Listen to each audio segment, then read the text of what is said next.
il y a 2 semaines, ouais, 2-3 semaines, comme ça, on reçoit un message, je reçois un message sur Instagram d'un gars qui me dit, voilà, j'aimerais t'avoir dans ma discothèque à Porto. Je lui dis, ah, ok, bah, c'est temps. Donc, il négocie un peu le prix, nanana. Et je dis, mais quand? Il me dit, ah, je lui dis, écoute, vois avec mon agent. Donc, je passe à mon agent me dit, est-ce que tu es disponible? Est-ce que le 9, c'est bon pour toi? J'ai dit, le 9? Mais le 9, c'est dans 2 semaines. Il dit, ah, les gars te veulent. Ils proposent tant pour le 9. Je dis, bah, écoute, s'ils payent les 50% maintenant, ouais. Ok. 30 minutes après, je reçois 50% de la somme. Pas dans mon compte. Ça apparaît comme ça, notification. Ping. Et je fais, ok. C'est des gens sérieux. I like it. Ok, good. Donc maintenant,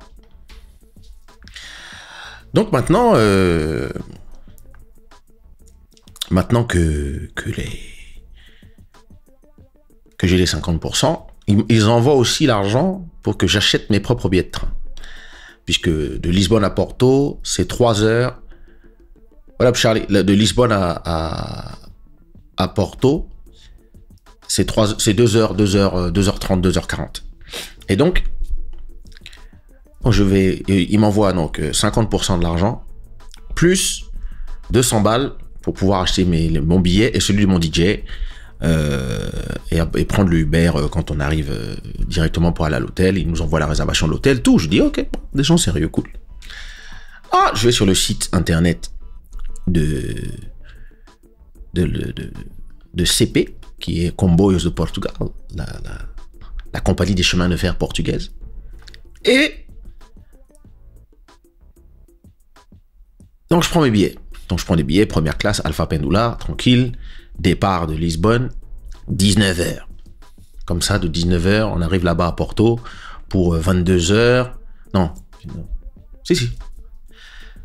Non, j'ai 17h. 17h pour arriver justement à 20h. Comme ça, on arrive là-bas à 20h. 20h... Non. 17... Ouais, si. 20h. 20h, 20h30. Je me rappelle plus à quelle on est arrivé. Anyway. On arrive là-bas à 20h. On va directement à l'hôtel. On fait le check-in. L'organisateur le patron de la boîte vient nous chercher. Il nous emmène faire le sound check. On fait le sound check. Discothèque très sympa. Ça s'appelle le Number One. De toute façon, la vidéo du concert sera dans pas longtemps. Je vais la mettre sur ma chaîne YouTube pour ceux qui ne sont pas abonnés. Donc, tout sera sur la chaîne YouTube. Et donc, tout se passe bien. Ensuite, le gars nous emmène manger. On va manger. Vers 21h, 21h30, il nous envoie les autres 50%. Donc, ça y est, le show est payé. Tout va bien, tout marche, tout est comme sur des roulettes. Tout. Le gars est payé, tout est bien. Il m'a même donné un extra pour le Uber pour rentrer demain. Il me dit merci. Enfin, et il me dit, rendez-vous à 3h du matin pour le show. À 3h du matin, je vous envoie un Uber. Et le show commence ici, à 3h30. Ok. Bon, prendre l'Uber. On est même parti à un centre commercial très joli, j'ai oublié le nom, en face du stade de Porto. Et je suis parti m'acheter une chemise. J'avais pas de chemise. Parti m'acheter une chemise pour le show. Et puis, on a continué tranquillement jusqu'à l'hôtel où on a dormi. 3h du matin, on se réveille. On part à la boîte. C'est plein à craquer. C'était super. Donc, fait le show. Tout se passe très bien. Ouais. Tranquille. Le show était blindé. Les gens ont kiffé. J'ai fait mon show. Tranquille. Ok. À la fin du show, j'ai fait quelques photos à droite à gauche. Ensuite, l'organisateur nous dépose à l'hôtel. Donc jusque-là, tout va bien. Tout va bien, une bonne chose de faite. J'ai été grassement payé alors que les gars, ils nous ont appelé à 2 semaines avant quand même. C'est-à-dire, c'est pas un truc qui était prévu d'un seul coup, paf. tu as tes sous, tu as fait ton show, tout se passe bien. Et le gars nous dit, écoutez, vraiment, vous savez, l'été, c'est pas plein, mais on veut... J'ai dit, mais c'était plein. Il dit, non, c'était pas plein. On peut mettre le double de personnes. Je dis, ah bon? Ok. Mais l'été, les gens sont dans le sud, les gens sont à la plage, ils vont pas forcément en discothèque. Mais sachez que cet hiver, on va vous rappeler. Novembre, décembre, janvier, un truc comme ça, là, on va vous rappeler pour faire un autre show, c'est sûr et certain. De toute façon, maintenant, tranquille, on connaît le prix. Si on peut avoir le même prix, c'est une certitude qu'on vous rappelle dans 6 mois. Je dis, oh, écoutez, merci beaucoup, avec plaisir. Ouais, cool. Et comme j'allais à Porto, donc, je suis parti à 17h. Mon DJ rentrait avec le train de 11h. Mais moi, je m'étais dit, je ne veux pas aller à Porto, partir de Lisbonne à 17h et repartir le matin. Puisque je suis à Porto, autant que je profite pour voir des potes, pour aller faire un petit tour au centre commercial, j'en sais rien. Après le show le matin, quand je me réveille, je fais un massage taille, j'en sais rien. Puis après, je rentre tranquillement vers 18h, 19h. C'est ce que je m'étais dit. Donc, j'avais pris un billet de train pour 19h40. Et j'avais demandé à l'hôtel d'étendre ma nuit jusqu'à 14h. Comme ça, je peux tranquillement me reposer. Quand je me réveille vers 11h, midi, j'en sais rien, puisque j'ai dû m'endormir vers 6h. Quand je me réveille vers 11h, midi, je peux rester chiller, regarder YouTube dans mon lit, et puis à 14h, je fais mon check-out, je vais me balader, je vais trouver un endroit pour manger, je fais un massage, je trouve un centre commercial, je flâne un peu dans Porto, j'en profite pour voir des potes, et puis ensuite, je prends mon train à 19h, j'arrive à Lisbonne à 22h.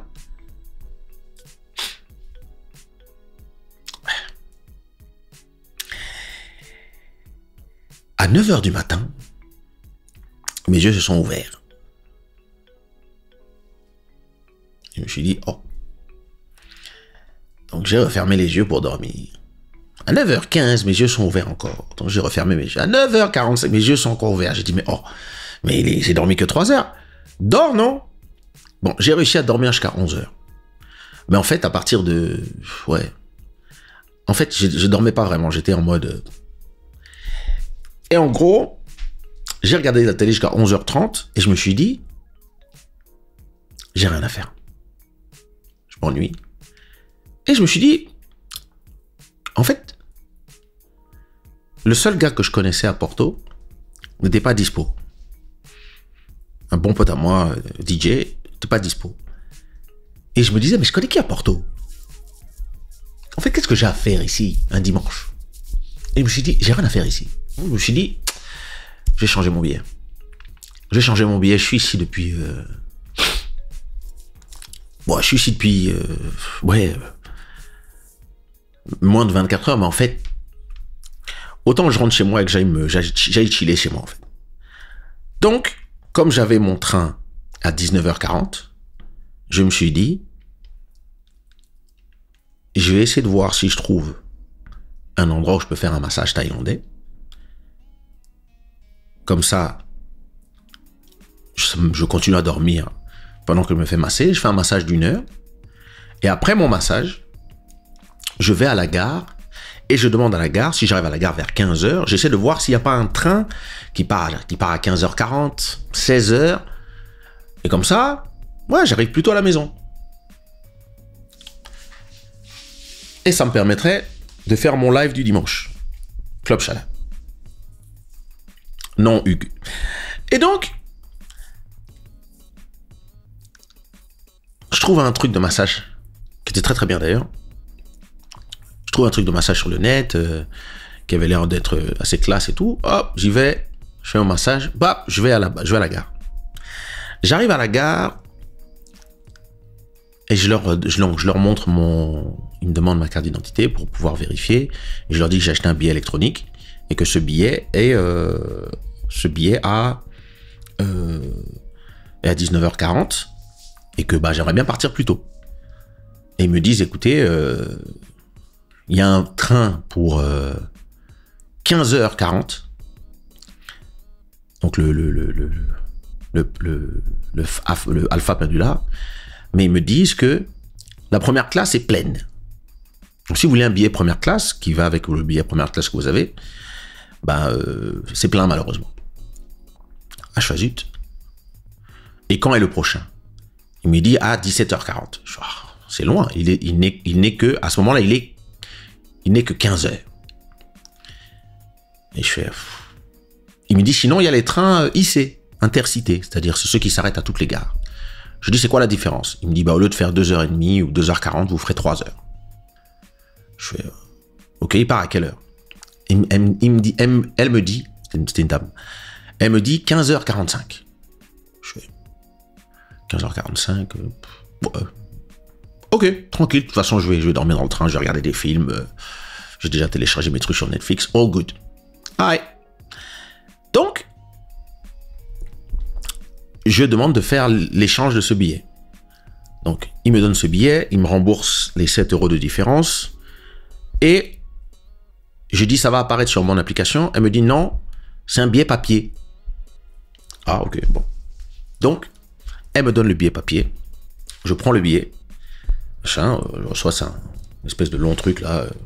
Ils aiment bien gaspiller le papier ici, donc toujours des longs machins qu'elle agrafe avec un autre papier. Donc je plie ça et je mets dans ma poche de derrière. Et ma poche de derrière est quand même assez profonde, donc je le mets bien pour pas qu'il tombe, quoi. Donc il y avait que ça dans ma poche de derrière. Hop, je mets le truc tranquille et je regarde l'heure. Il est 15h05.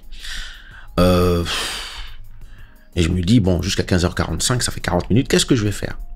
Donc, j'étais avec mon fils au téléphone, je lui demandais si ça allait bien, puisque ma femme et ma fille étaient à la plage, il était tout seul à la maison, je voulais savoir si tout allait bien, s'il avait mangé, non, on est là, on papotait et tout. Et puis, il me dit, et toi, qu'est-ce que tu fais? Je dis, oh, j'attends mon train qui est dans 40 minutes, et je cherche un restaurant en face de la gare. Donc, la gare de Porto, elle est quand même un peu vieillotte comme ça, et en face, il n'y a rien. Il n'y a rien de, tu vois, il n'y a pas un bon restaurant sympa, il n'y a pas de, c'est très bizarre. On dirait vraiment que tu es dans un petit village. Alors c'est quand même la deuxième ville du Portugal, mais la partie où il y a la gare, là, ça n'a pas été, ils l'ont pas encore modernisé, quoi. Donc ça reste, t'as ces espèces de petits cafés portugais là qu'ils aiment bien, là où ils vendent des pâtisseries et des machins, des merendas et des pains au chorizo. Il y avait que ça. Et moi, je voulais un truc un peu plus... Pas forcément chic, mais un truc... un resto, quoi. Un resto. Donc, je regarde quand même dans la rue si je trouve pas un truc. Donc, en face, il y avait un truc. À côté, il y en avait un autre. Après, il y en avait un autre. Et puis, il y avait un Chinois un peu plus loin, un Indien un peu plus loin. Je monte un peu la rue pour voir. Et moi, j'ai un truc qui est... que j'ai toujours tendance à vérifier mes poches. Peut-être c'est des habitudes d'avoir vécu à Paris. Je vérifie toujours si mon portefeuille est toujours là, si mes clés sont toujours là, et si mon téléphone et mes AirPods sont dans chacune de leurs poches. Et donc, mon fils me dit, mais il a quelle heure ton train? T'es dans quelle place, machin? Je suis sur la place... attends, laisse-moi vérifier. Et je cherche dans ma poche. Et je trouve pas le ticket. Et je fais, oh. J'avais un pantalon cargo, donc j'avais plein de poches. Donc je cherche la poche derrière, poche ici, poche là, je vois, j'ai mon portefeuille, je me dis, merde, on va. Puis je ne trouve pas le ticket. Donc, évidemment, mon fils me dit, ah, grand-mère dit toujours que quand on perd ces choses, il faut aller retourner, je sais pas. Je te rappelle. Alors, maintenant, je cherche. Où est mon billet? Je cherche le billet. Je trouve pas le billet. Et je comprends pas. Donc je cherche, je regarde par terre, je vois pas le billet. Je vais sur l'application, je vois qu'effectivement, il n'y a plus de billet puisqu'il a été annulé, remplacé par le billet papier. Donc maintenant, au bout de, je crois, 15h15, je finis par retourner à la gare, là où on vend les billets. Et je leur dis, hé les gars, je trouve plus mon billet.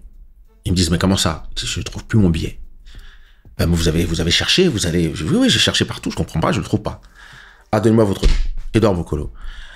Il me dit, oui, effectivement, je vous vois dans le système que vous avez annulé un billet. Je dis, non, j'ai échangé un billet. J'ai échangé un billet que j'avais pour 19h45 pour celui de 15h45. Il me dit, ah, ici, je vois seulement qu'il y a eu un remboursement d'un billet. Et si on vous a fait un billet papier, bah, si vous n'avez pas le papier, bah, c'est comme si vous n'aviez pas de billet.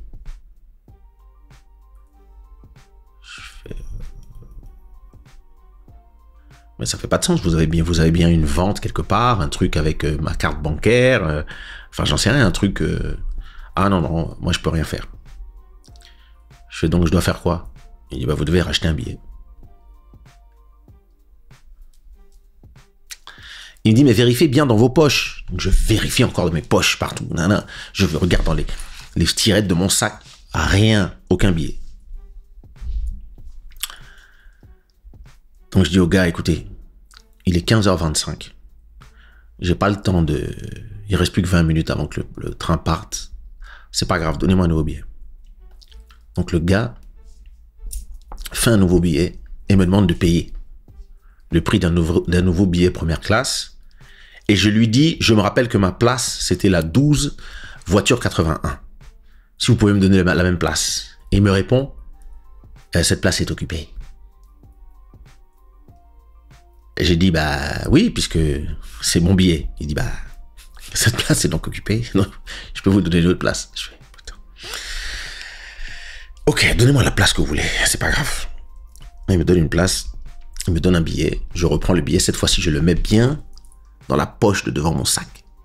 Zoup. Je te dis, Jod. Tu sais, les énervements là quand tu es fatigué. Donc maintenant, je suis là avec mon nouveau billet et maintenant il reste 20 minutes. Il reste 20-25 minutes. Et j'ai toujours pas mangé. Et je me dis, j'aimerais bien avant que le train parte, acheter des bêtises, un sandwich, des chips, une grande bouteille d'eau, histoire de tranquillement être dans le train avec mes provisions et vivre ma life dans le train. Donc, je ressors de la gare et je retourne dans le tout premier restaurant. Donc, quand tu sors de la gare de Porto, donc tu as l'endroit où les voitures viennent déposer les gens. Ensuite, tu as l'endroit où les Uber rentrent pour prendre les gens. Et ensuite, tu as une avenue une avenue que tu dois traverser avec un grand passage piéton. Et donc, je suis sur le passage piéton et je vais vers le restaurant à nouveau pour chercher un truc à manger. Et puis, en marchant, je vois les gens et les voitures même qui roulent sur un bout de papier. Il est quand même, c'est long, mais il commençait à être chiffonné puisque les gens le piétinaient et les gens roulaient dessus. Et dans ma tête, je me dis, c'est impossible. Je dis bien, c'est impossible que ça soit mon billet. Et en plus, je n'ai pas envie de le toucher puisque les gens ont marché dessus, les voitures ont roulé dessus. Et on est au milieu du passage piéton, quoi. Vers la fin du passage piéton. Donc, je me baisse juste et je regarde. Et je vois marqué CP. Et je fais, merde, c'est un billet de train. Et est-ce que je n'ai pas un papier pour vous montrer à quoi ça ressemble? Je vais essayer de trouver ce truc-là. Non, ça ressemble pas à ça. J'aurais dû le garder. C'est pas grave. Je me baisse un peu. Je vois que c'est un billet de train. Et je fais, mais non. J'ai pas cette chance. Je prends le billet sale. Il y avait carrément une grosse trace de soulier dessus et une trace de pneu dessus. Je prends le billet et je vois juste marqué en haut Edouard Mokolo. Je fais, mais non, c'est mon billet. Yo! Je retourne à la gare. Et je vais voir le gars en question. Et je lui montre le billet tout dégueulasse. Et il me fait, vous l'avez trouvé? C'est pas possible. Et je dis, si, je l'ai trouvé. Il était par terre devant le restaurant qui s'appelle je ne sais pas quoi là. Il était là devant, sur la route. Je sais pas comment il est tombé de ma poche, mais il était là. Et je fais... Le gars, il me dit, bon, bah écoutez, quel billet voulez-vous que j'annule? J'ai dit, bah annulez le nouveau. Et je vais garder l'ancien parce que je voulais une place avec la fenêtre. Donc il me dit, bah donnez-moi votre nouveau, enfin le nouveau billet que je vous ai fait. Il prend le billet, il me demande de mettre mon empreinte de carte bleue. Il me dit, d'ici 24-48 heures, l'argent sera revenu sur votre compte en banque. Je fais ok, merci. Et je lui dis, bon, il n'y a pas moyen de me... Parce qu'il est un peu sale celui-là, est-ce qu'il y a moyen de me refaire une version propre, machin. Donc il me dit, oui, attendez. Il prend le billet, il me réémet un billet propre. Cette fois-ci, je le mets dans la poche de mon sac. Je zippe même l'affaire. Impossible de le perdre maintenant. Et dans ma tête, je me suis dit, c'est pas possible d'avoir autant de chance. Je suis parti directement dans l'application. On a une application ici qui s'appelle Jogo de Santa, c'est quoi? Santa Casa. C'est ça. Jogo Santa Casa. Je suis parti. Tu vois ici, il y a marqué Euro Million. Je suis seulement parti si j'ai appuyé sur jouer. Direct. J'ai même pas appuyé. J'ai fait grille automatique. Donne-moi 5. Garder. Et puis j'ai joué seulement. Puisque apparemment je suis chanceux. Et bon. Je sais pas si c'était pour... Ah, ça doit être pour le jeu de vendredi peut-être. Anyway. De toute façon, si je gagne les 253 millions ou une partie de cet argent, je continuerai à faire semblant d'être pauvre. Donc, vous ne le saurez pas. Mais en tout cas, je me suis dit, laisse-moi jouer au loto direct. Parce que yo, quelle chance